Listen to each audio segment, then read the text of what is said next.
கோடை காலத்திலும் தமிழகத்தின் சில மாவட்டங்களில் டெங்கு பாதிப்பு உறுதி செய்யப்பட்ட நிலையில் கொசு ஒழிப்பு நடவடிக்கைகளை விரிவுபடுத்துமாறு பொது சுகாதாரத்துறை அறிவுறுத்தியுள்ளது.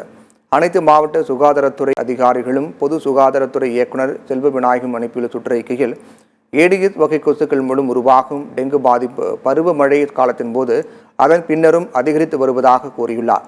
திருப்பூர், கோவை, தேனி, நாமக்கல், மதுரை, அரியலூர், திருவண்ணாமலை, திண்டுக்கல், கிருஷ்ணகிரி, தஞ்சாவூர் டெங்கு காய்ச்சல் பாதிப்புகள் பதிவாகி வருவது நோய் தடுப்பு நடவடிக்கைகளை துரிதமாக விரிவுபடுத்த வேண்டும் என சுட்டிக்காட்டியுள்ளார்.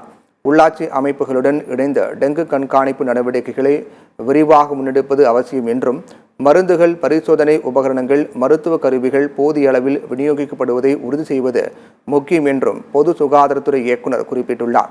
குடிநீரில் குளோரின் கலந்து விநியோகிப்பதையும் குழாய் நீர் கசிவை கண்காணிப்பதும் அவசியம் என்றும், விரைவு மருத்துவ குழுக்களை தயார் நிலையில் வைத்திருக்க வேண்டும் எனவும் அவர் அறிவுறுத்தியுள்ளார்.